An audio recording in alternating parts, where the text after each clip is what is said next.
Hello. It is Wednesday afternoon. Chris just went to work. He's working 3 days this week. And he has not been feeling great. I wanted to go visit a friend that's really sick, and she's in Garland, so I have no way of getting there. We were gonna go yesterday, but him not feeling well, I didn't want him to bring any germs or anything into her. She's in hospice, so hopefully he'll be feeling better soon so we can go and do that. I have a whole bunch of music to bring to her and stuff, so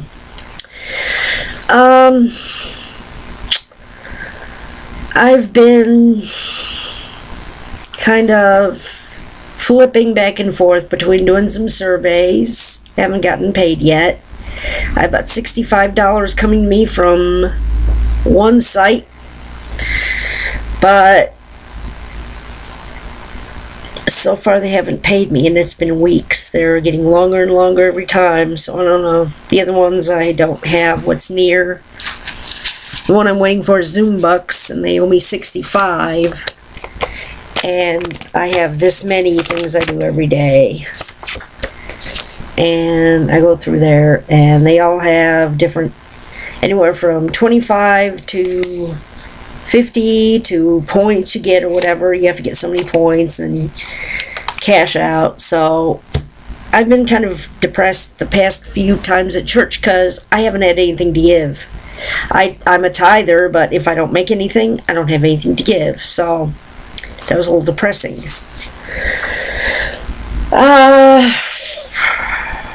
I have been working on my Portugal bracelet, and I lost a needle, so I had to get another one, and the lost one is still somewhere in this house.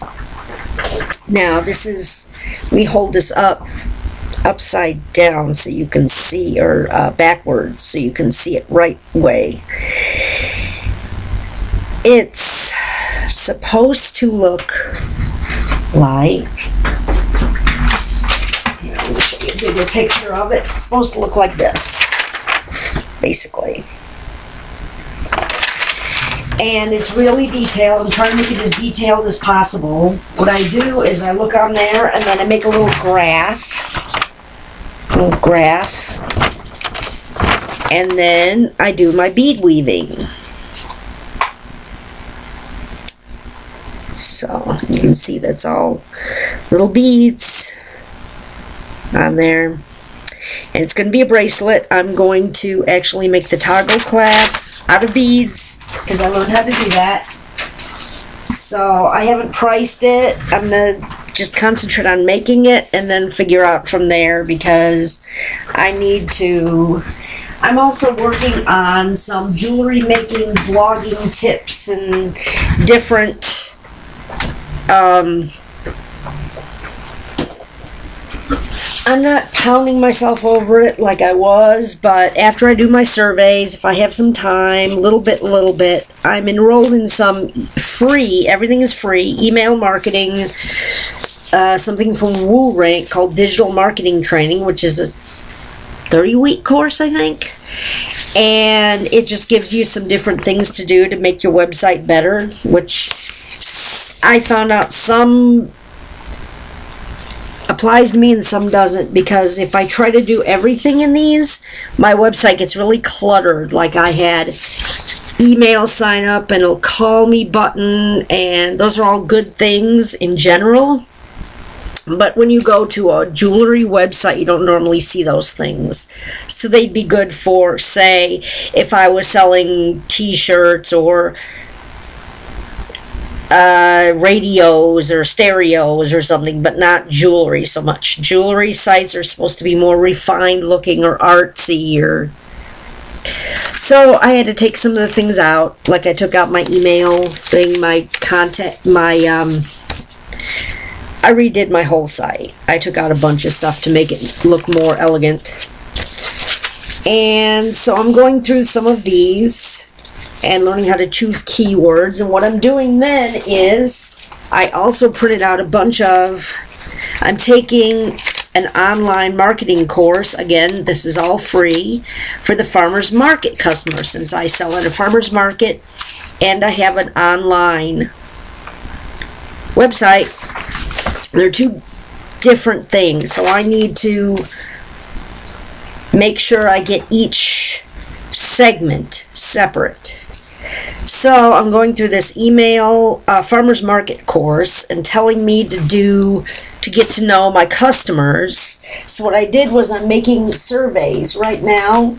I'm printing it out, a bunch of questions, and it's a getting to know you survey saying, you know, name, gender, age, number of children and ages, where do you live, where do you work, what community organizations are you a part of, blah, blah, blah. Just things so that I can get a better understanding of who comes to buy my jewelry and what they want.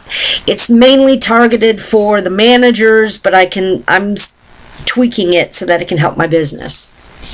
So I'm working on that a little bit. And this stuff I am not going to use for my website. This is just for the farmers market. Then for my website, I typed in the search engine looking for jewelry SEO, specifically for jewelry sites. And I found a whole bunch of different helpful tips on how to specifically work on a jewelry site, because as I said, a jewelry site is a lot different, I'm finding, than working on a site that sells t-shirts or bumper stickers. Just totally different. So I'm looking through things called how to get your jewelry business seen in the search engines, SEO for jewelry shops, real life examples, Etsy SEO made easy, because I have Etsy too, and that'll work for my site. And this one lady named Rena Klingenberg she runs a jewelry making journal, and she has blogs and everything. She has the top 6 things I did that made my handmade jewelry business successful. So I'm going to be going through that and put those things in place for my online, for my jewelry site. I'm still getting people saying, oh, first of all, people saying, well, who are these people that are critiquing? You go to a site called usabilityhub.com. They have these tests that you put out there, and just designers, people that do design or want to get feedback on their design, go on there and you can ask them, what catches your eye on this site? Does this site seem reliable? Like, would you spend money on it? And I've been getting a lot of negatives. I think it's fine. Apparently, people out there think that it's too cheap looking. Again, that's another thing I have to figure out what I'm going to do about, because I don't know how much better I can make it look. So I'm going to be working on these things, but not racking my brain over it. And just reading my Bible, and we had a really good service last night, Bible study. It was setting people free from the bondage of porn, which was so awesome. And a lot of people were helped by that. I myself used to have problems with that. I'm not going to detail. On one of these, I'm going to read my testimony and go through the whole thing, but right now, I just suffice it to say, I know where they're coming from, and the Lord is starting to do awesome things again at church. It's moving again. And I haven't been feeling well today. And I think it's because, I'm not going to show you because I don't want to gross anybody out, but I had like this little thing on my belly, like a zit or something. And it got like infected, or not really gross or anything, just a little inflamed. While I was eating lunch, all of a sudden I started feeling really nauseated, and I think that, I don't know if that, I was just eating some chicken and all of a sudden I didn't feel good. So I don't know what's up with that, but it needs to stop. I'm going to end this and probably do some laundry and play with my kitties and read some more blogs and just a little of this, a little of that. So have a blessed day, and I will see you later.